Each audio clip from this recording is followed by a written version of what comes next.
بچه‌ها حالتون چطوره؟ من مبینم خیلی خوش اومدید به یک ویدیو دیگه از کانال من. همینطوری که میدونید تو این ویدیو قراره سر اگزوز درست کنیم و خب اول از همه باید قطر سر اگزوز خود ماشین رو در بیاریم و اول بریم قطرش رو در بیاریم.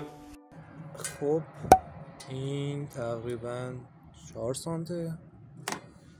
خب بعد از اینکه اندازه قطر سر اگزوز ماشین رو در آوردیم، ما اول از همه نیاز به یه پیچ و مهره داریم که یه دونه سر اگزوز جدا شونده درست کنیم و خب هر موقع خواستیم درش بیاریم. و خب به چند تیکه فلز نیاز داریم که من اینجا از واشر استفاده کردم و خب یه ورق فلز 1 میلیمتری فکر کنم. خب اول از همه باید پایه اصلی سر اگزوز رو درست کنیم. خب این ورقی که داریم من 6 سانت ازش علامت زدم و برای اون قسمت پیچ و مهره هم باید 1 سانت یا 2 سانت بذاریم که مهره‌ای که می‌خوایم روش جوش بدیم استحکام کافی رو داشته باشه. و خب اول از همه باید از اینجا برش بدم، اینجا یه سوراخ درست کنم و مهره رو روش جوش بدم.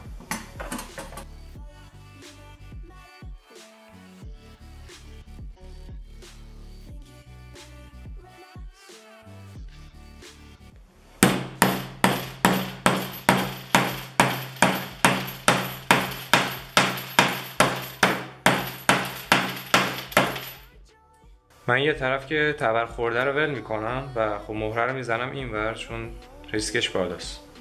اگه مته رو ورقتون حرکت میکرد یه سوراخ با میخ بزنید دیگه حرکت نمیکنه.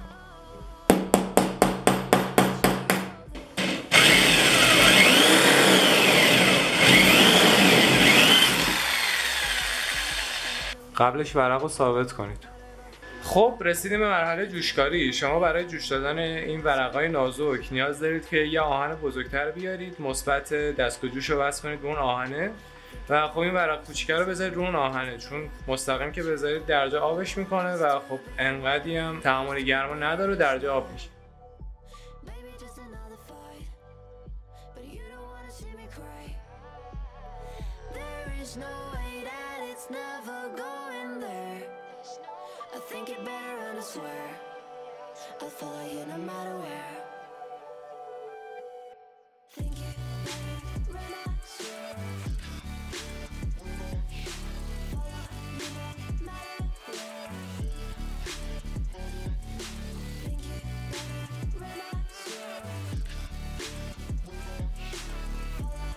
خب من اینو جوش دادم و دیگه ضبطم نکردم چون یه 40 دقیقه پاش بودم. این یه تیکم ذوب شد که خب دیگه حالا بهتر از هیچیه.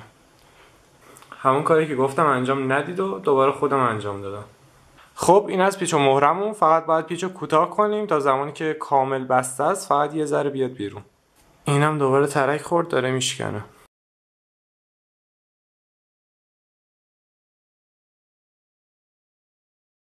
خب این از این یه ذره بیرون زدگی رعایت شد.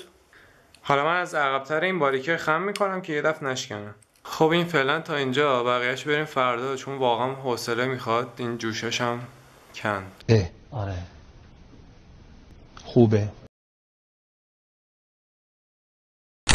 به روز دوم خوش اومدید. این دفعه میخوام با حوصله کار کنم. مزاحمت ایجاد نکنید، فقط نگاه کنید.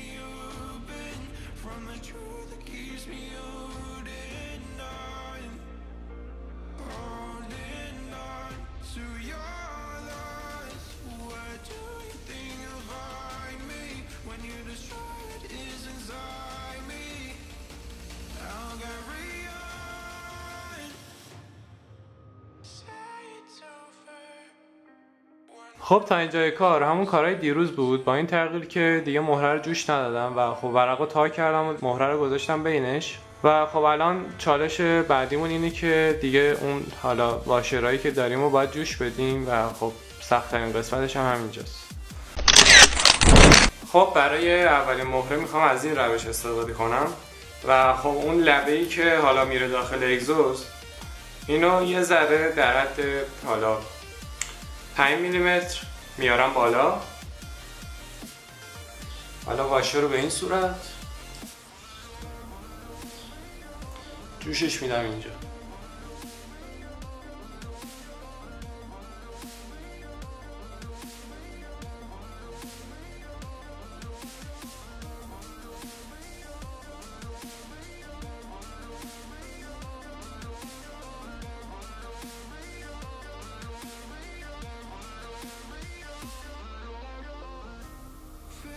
خب اولین واشه رو موفق شدیم بزنیم، ولی خب دیگه حالا ذوب شدن هم داشتیم.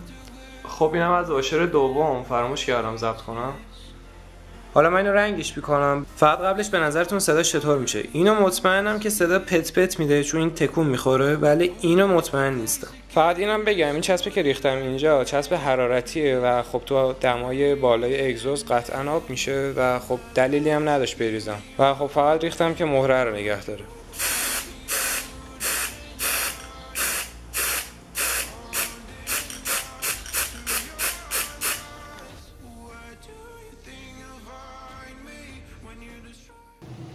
خب این از سر اگزوز ما. یه گاز بدون سر اگزوز میدم.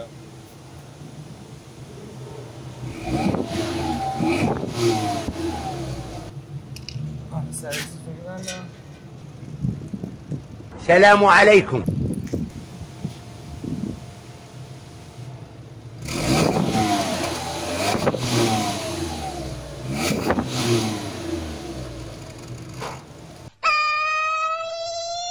اینم از صداش با سر اگزوز. نمیدونم صداشو متوجه شدید یا نه، ولی خب یه صدای گوه مانندی داشت، اینقدر صدای باد میومد که خب دیگه صداش نمیرسید و خب صداش هم خیلی کمه نسبت به حالا اون سر اگزوزایی که بیرون میبندن و یه صدای رمه‌ای که داره. ولی خب این نسخه آزمایشی بود، قطعا یه نسخه یعنی یه پارت بعدیش هم هست که بسازم و خب دیگه اگه نظری داشتید، اگه شما خودتون درست کردید بگید که حالا من همونطوری که شما درست کردید درست کنم یا خب از همون چیزایی که شما استفاده کردید استفاده کنم. دم شما گرم، تا ویدیو بعدی خدا نگهدارتون.